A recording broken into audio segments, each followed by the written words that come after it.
Welcome to Face the State. I'm Ariana Bennett. Thank you for joining us. Well, it's hard to be a driver in the Reno area without getting stuck in traffic every now and then at the Spaghetti Bowl. Our population is growing, so traffic is getting worse and the number of crashes is going up. So our local officials have been looking at ways to change the interchange from small fixes to a total overhaul. So Nick Johnson with the Nevada Department of Transportation is here to talk about that. Nick, thank you so much for coming on the show. Thanks for having me. Okay, so this isn't a new idea. The idea to rework the Spaghetti Bowl has been going on for a very long time, right? Yes and no. And we've looked at many options over the years, but I think it's gotten to a point now, as you mentioned, traffic's growing, there are increased accidents, so it's time to, take a look at what the greater option is to rebuilding the Spaghetti Bowl and the freeway system leading in and out of it. Yeah, I was reading about the project. It was designed originally for a population of about 130,000, right? Are we still in that same configuration? We're still in that same configuration. So originally it was designed back in the 60s, built back in the early 70s. So, and we've made modifications over the years to try to help alleviate bits and pieces here or there. But we've gotten 45 plus years of life out of that design, and that's really good. But I think we've gotten to a point now where things are growing. There's more traffic on the road. It's time to look at a solution that's not only going to solve some of our problems today, but even down the road in the future. And we've tripled the population too. I mean, that's a lot of congestion that you could expect to see. So how big of a problem are our problems with the Spaghetti Bowl right now?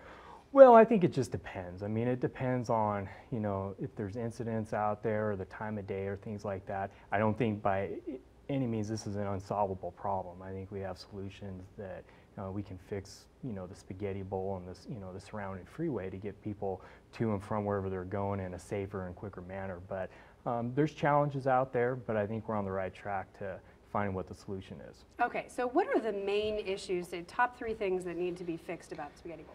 Well, there's a number of things, but I think in this, with this project itself, the primary goals or purpose or the needs out there are really, number one, foremost, improve the safety. We want people to get, drive the freeway safely and be able to get to where they want to go safely. But also, as you mentioned, congestion is a big thing, and looking ahead with the growth and everything like that, we want to build a project that's going to be sustainable for years to come and be able to handle some of that growth, so that we get people moving through. And then, we touched on it already. Part of the, the reason why we are where we are is because of an outdated design, bottlenecks, things like that.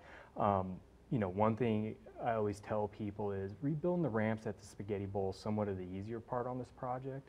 One of the biggest challenges, what we refer to as access management. And what I mean by that is we have interchanges spaced very closely together and very closely to the ramps of the Spaghetti Bowl. So that creates challenges for drivers getting on and off the freeway, not having enough time to find the gaps in traffic to get over safely, getting up to speed. It causes congestion, bottlenecks on some of those ramps.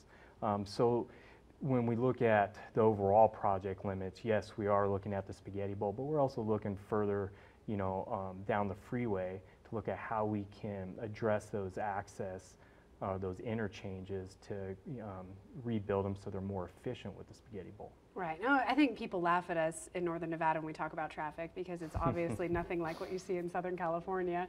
But for us, it's a big change. I was just driving on the Spaghetti Bowl and was at that interchange at kind of at Wells, where you're going from I-80 onto 580 southbound, and I feel like there is a backup there every single day. So please tell me that that's going to change. Well, that's in our plan, and that's definitely one of the bigger priorities as well. So looking at there's other places out there, Mill and Glendale, a tight area. Over there by the Nugget, the freeway between Rock and Pyramid, certainly a challenge. Some bottleneck areas. So we're going to take all that into account. Yeah, and it's a long process though, and I understand that you guys right now are in this kind of environmental, was it environmental survey, what is it? Phase of the project, right. Yeah. So what is that and how long does it last? Well, actually on the website, we have our presentations that I've given at the last public meetings, and there's a slide in the last one in September.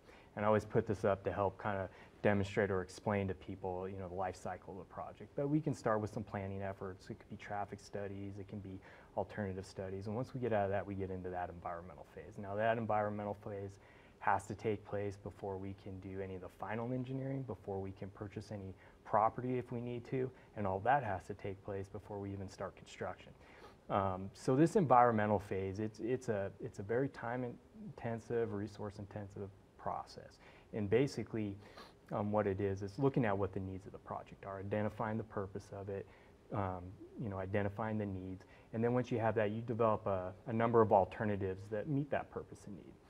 And when that's completed, then you look at all possible impacts, everything you can think of really that those alternatives have, on the community, on the environment, so on and so forth. And what you come out with at the end is a document that shows all the studies, and to some degree it's a decision-making document, so that you look at it based on all these impacts and how we can mitigate it. Here's what we recommend this project should be. So time-wise, these can take a very long time, and in some instances closer to a decade, but we're trying to fast-track this and accelerate it as quickly as we can. And so right now our schedule is to try to complete this environmental phase by mid-2020. And if there's opportunities to do it quicker, we will, but that's moving pretty quickly, and for a project this size. Yeah, and that's involved some public meetings as well, getting input from the citizens, and it's kind of put forward some possible solutions as well, right? We've got some ideas. Yeah, that's correct. We've come up with 3 alternatives, and we've presented them in the public meetings in September, as well as trying to meet with individual businesses and stakeholders throughout the community of this summer. I think at this point in time we're over 90 total meetings with the community, presenting these 3 alternatives to get people's input. What do you like? What do you don't like? How do you use the freeway? Do you see benefits here? And that helps us kind of shape and mold this project and better understand what the impacts are going to be to the community. Perfect. Okay, well, I want to give an idea to people of what these 3 alternatives look like. So for now, let's take a look at, this is what the Spaghetti Bowl looks like now. Obviously handling a whole lot more traffic than what it's designed for back in the 60s and 70s. And so the ideas that you guys have come up with, these new concepts, I mean, obviously to handle a lot more traffic, right? Correct. Okay, so let's take a look here. We've got the first concept, option number 1. So what are we looking at with option number 1? All right, so this is alternative 1, and just to give you some quick background, what we try to do in this option, not only here at the Spaghetti Bowl with all the interchanges, leave access as it is today and provide everybody the same way to get on and off the freeway at the same locations and to the Spaghetti Bowl. So we try to do it in a safer way, and we do that what we call braiding ramps. So what that means is currently when you try to get on and off the freeway, you merge and weave on that outside lane. Well, in this alternative, what we've done is take that out. So people who come on the freeway, come on a ramp, and the people exiting come up and over on a bridge. So we take that conflict point out. And so you can kind of see that right here. Now, all this blue, so everybody knows, are new bridges. So you can see here you have an exit ramp this is north, so this would be headed west, coming off here, and then you have the ramp from Audi coming up and over on a bridge. Now the downside of doing this is, when you start building a lot of bridges, it makes your footprint or your impact very wide, and I think that's what you see right here. Right. So with this Spaghetti Bowl option, it's similar to the one we have out there today in the sense that it's a 2-level interchange. So I-80 is down below, 580, 395 come over the top. All the ramps just stay over the top of I-80.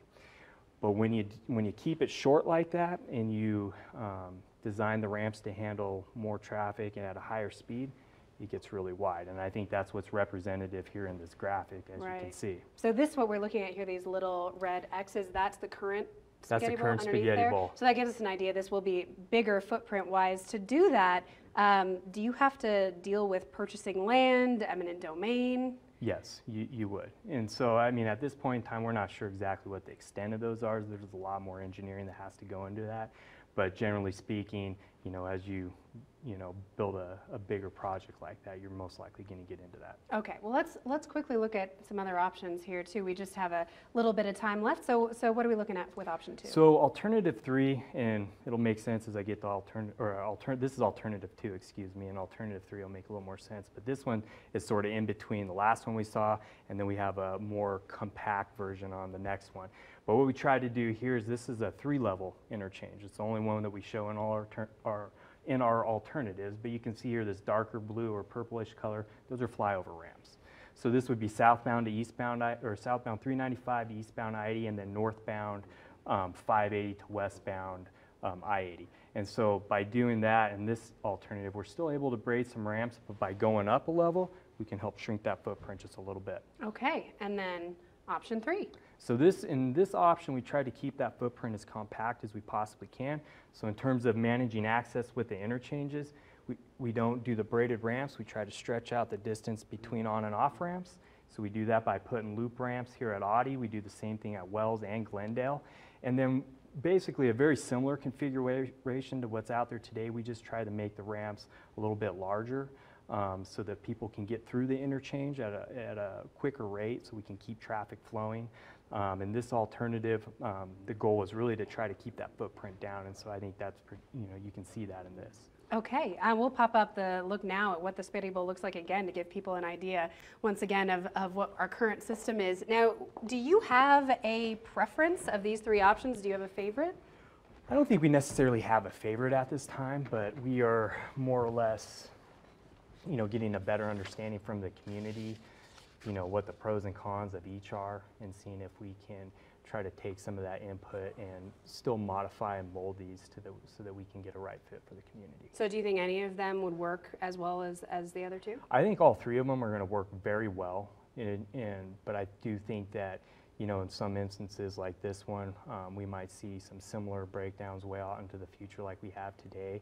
But in the first 2 alternatives, they're going to operate very well, just as well as this 3rd alternative, but they also have a bigger impact to the community as well. So it's kind of balancing, the impacts and the pros and cons of each of them to try to land on that final solution. Sure. Okay, now the question everyone wants to know is, how long will it take, all things going well, for this to be completed? Well, and that's that depends on many things. And so right now, like I said, we're trying to get through the environmental document in 3.5 years. Now, with that being said, depending on what the alternative is, there's a lot of variables, funding being a big one. This is going to be a very large project. And if we had all the money to do it at once, great, we can get through that. Construction could be, 3-4 years. But if we don't, we're also going to look at phasing plans to see if we can do it over time and try to prioritize that for some of the more significant areas where we're seeing accidents and things like that, to try to take care of those right away and then build it over time. So it depends. And if things go well and we can get through this environmental phase, by mid-2020, it'll be a couple of years to get through the engineering and property acquisition if needed, and then construction can begin. So I mean, you could be looking at 5, 6, 7 years away before we have a shovel on the ground. Okay, good to know. All right, my last question for you, what's this going to cost? And who's paying for it? We're working on both of those. So we have to get through the development of these a little bit more before we can really wrap our heads around what the costs are going to be and determining how we're going to fund it. But I anticipate it's going to be multiple sources, federal, state, even local level. But we'll be getting there sooner than later. All right, Nick, thank you so much for your time. Thank you very much. I sure appreciate it. All right. Okay, well, coming up on Face the State, the University of Nevada has had a handful of racially charged incidents on campus over the last few months. So I'll sit down with the campus police chief to hear how they're handling it all. That's right after the break.